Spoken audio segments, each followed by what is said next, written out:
அன்பானவர்களே, அன்பு வணக்கங்கள். என் வீட்டில் என்னுடைய தகப்பனார் இறந்து போய்விட்டார். அவருக்கு மோட்சம் கிடைக்குமா? என் வீட்டில் என் தாயார் இறந்து விட்டார். அவருக்கு மோட்சம் கிடைக்குமா? என்னுடைய மனைவி இறந்து விட்டாள்.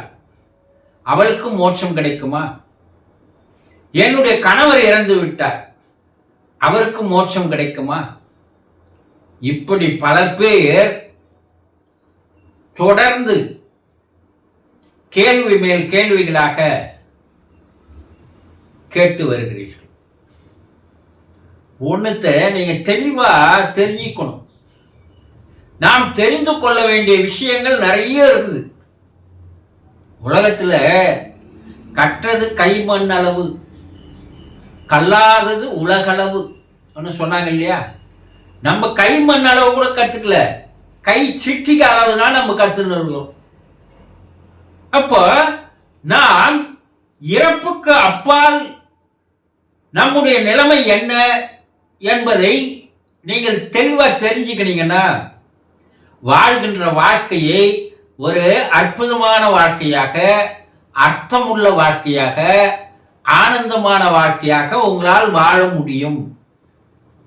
ஆனா அதை தெரிஞ்சுக்கிறதுல ஆர்வம் இல்லை. அப்போ மோட்சம் அடைவாங்களா? மோட்சம் அடைவாங்களா? ஆனா மோட்சம் என்ன? அது முதல்ல தெரிஞ்சுங்க. மோட்சத்தை பல பேர் வச்சு அழைக்கிறாங்க. என்ன?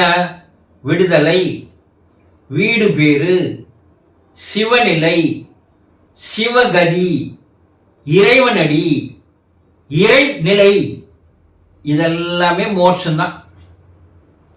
விடுதலை என்ன? எங்கிருந்து நமக்கு விடுதலை? விடுதலை அடையத்துக்கு பேர் தான் மோட்சம். எது விடுதலை அடையணும்?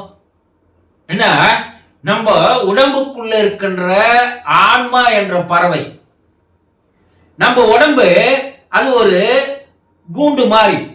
அந்த கூண்டுக்குள்ள இந்த ஆன்மா என்ற பறவையானது இருந்து கொண்டிருக்கிறது.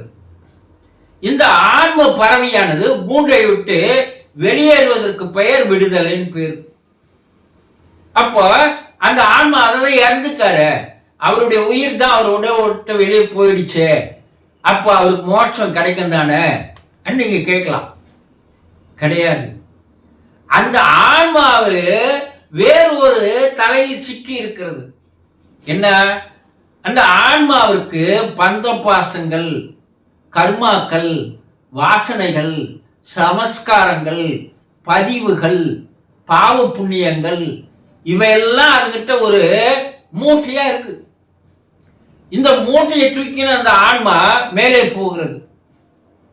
எப்போ இந்த மூட்டை இல்லாத வெயிட்லெஸ்ஸா அந்த ஆன்மா மாறுகிறதோ, ஒரு பலூன் இருக்குது, அந்த பலூனுக்கு ஒரு வெயிட்டை கட்டி விட்டுட்டு அந்த பலூனை பறக்க விட்டீங்கன்னா அது மேல் நோக்கி பறக்குமா? ஒரு குறிப்பிட்ட அளவுக்கு உயரத்திற்கு போகும், அதுக்கு மேல உயரத்துக்கு போகாது. அது மறுபடியும் காத்தடிக்கிற திசையில கீழே வந்து இறங்கி விழுந்துரும் இல்லையா? அதே போலதான் இந்த பஞ்சு செடி இருக்கு பாருங்க.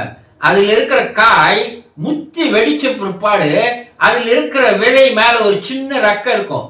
அது காத்தடிப்பதற்கு திசையில போய் வேற எங்கன்னா விழுந்து மறுபடியும் அது முளைத்து விடும். அது போலதான் ஆன்மா என்பது ஒரு வெயிட்டோட மேல போகுது. இந்த ஆன்மா கிட்ட என்ன இருக்குது? அது வாழும் பொழுது சேர்த்து கொண்ட பாவ புண்ணியங்கள், கர்மாக்கள், வாசனைகள், சமஸ்காரங்கள் என்று சொல்லக்கூடிய ஒரு மூட்டைய அது எடுத்துட்டு போகுது. இந்த மூட்டையை இறக்கி வைப்பதற்காக, அதில் இருக்கிற அந்த வெயிட்டை குறைப்பதற்காக இறைவன் என்ன பண்றான்?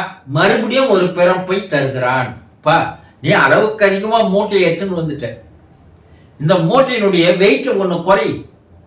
இல்ல, நீ என்கிட்ட வந்து சேரணும்னா இந்த மூட்டை இல்லாத என்கிட்ட வந்து சேரு என்று சொல்லி மறு ஒரு பிறப்பை தருகிறான். சரி, அடுத்த பிறப்பு நம்ம வந்து இருக்கிறோமே, இந்த பிறப்புலனா ஏற்கனவே நம்ம வச்சுன்னு இருக்கிற மூட்டையை அதை கழிச்சு கட்டுறோமா பார்த்தா இல்ல, இந்த மூட்டையை அப்படியே வச்சுக்கிறோம், வேற ஒரு மூட்டையை சேர்த்துக்கிறோம். போன பிறவில நீங்க வாங்கிட்டு வந்த அந்த பாவ புண்ணியங்களுடைய கணக்கு அது சஞ்சித கர்மா. சஞ்சிதம் முற்பிறப்பினுடைய கர்மாக்கள், வாசனைகள். அந்த முற்பிறப்புனாலதான் நமக்கு இந்த பிறப்பு கிடைச்சிருக்கு.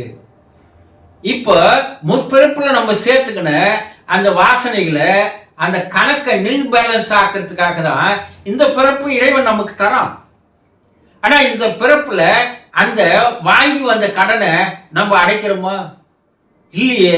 இந்த பிறப்புல மேலும் சில கடன்களை சேர்த்துக்கிறோம். இதுக்கு பிராப்த கர்மான்னு பேரு. தற்கால பதிவுகள்.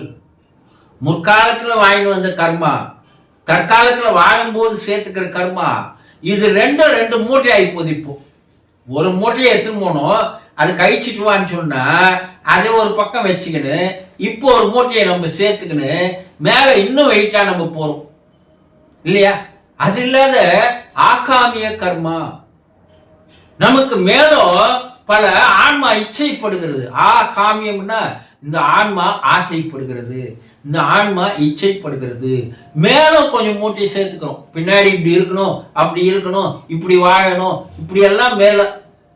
இப்போ இவ்வளவு பெரிய மூட்டையை சுமந்துன்னு போற எந்த மனிதனுக்கும் விடுதலை என்பது கிடைக்காது, மோட்சம் என்பது கிடைக்காது, வீடு பேறு என்பது கிடைக்காது, சிவநிலை என்பது கிடைக்காது. அப்போ என்ன செய்யணும்? யார் தன்னுடைய கணக்கு நில் பேலன்ஸா வச்சுக்கிறாங்களோ, பாவமும் இருக்கக்கூடாது, புண்ணியமும் இருக்கக்கூடாது. நீங்க நினைக்கலாம் புண்ணியம் தானே சேர்த்துக்கணும் நிறைய நினைக்கலாம். ஆனா அந்த புண்ணியத்தை நீ எடுத்துன்னு போனா கூட இறைவன் என்ன சொல்றான், நீ இந்த புண்ணியத்தை அதிகமா சேர்த்துன்னு வந்தா உனக்கு சொர்க்கம் கிடைக்கும்னு சொல்றாங்க இல்லையா? ஆனா அதையும் நில் பேலன்ஸ் ஆகிட்டு வா. எப்போ கிட்ட எதுவுமே இல்லாத நீ 0 பாயிண்ட்டுக்கு வரையோ, எப்போ நில் பேலன்ஸுங்க, என் பேங்க் அக்கௌண்ட் நில் பேலன்ஸ், எதுவுமே இல்லை அப்படின்ற மாதிரி நம்ம வாழும் பொழுது முற்பிறப்பினுடைய கணக்குகள், இந்த காலத்து பிறப்பினுடைய கணக்குகள், இது எதுவுமே இல்லாம வாழும் பொழுது அனைத்து கணக்குகளையும் க்ளோஸ் பண்ணணும். கொஞ்சம் கொஞ்சமா குறைச்சிக்கின்னு வரணும். வாங்கின கடனை கொஞ்சம் கொஞ்சமா குறைச்சிக்கினே வந்து கடனே இல்லாத ஒரு நிலை எப்போது வருகிறதோ அப்போது அந்த ஆன்மா வெகு எளிதாக நேராக போய் இறைவனிடம் சேர்ந்து விடுகிறது, இறை நிலை அடைந்து விடுகிறது. இதற்கு பேர் தான் மோட்சம், விடுதலை, வீடு பேறு, சிவகதி, சிவநிலை, இறைநிலை. இறைவனடி சேர்ந்தார்னு நம்ம பத்திரிகைகள் போட்டுக்கலாம். அவர் இறைவன்கிட்டயும் போக முடியாது, இறைவனடி போய் சேரவும் முடியாது. எப்போ எதுவுமே இல்லையோ, சித்தர்கள் எல்லாம் வந்து என்ன சொல்றாங்க, எப்போ எந்த நிலையும் இல்லையோ அப்போது நீ இறைவனிடம் போய் சேருவாய் என்று சொல்கிறார்கள். அப்ப புரிஞ்சுக்குங்க, அவங்க மோட்சம் போயிருப்பாங்களா இல்லையா, இல்ல அடுத்த பிறப்புக்கு அவங்க தயாராகின்னு இருப்பாங்களா என்பதை நீங்களாகவே நினைத்துக் கொள்ளுங்கள். சந்தோஷம்.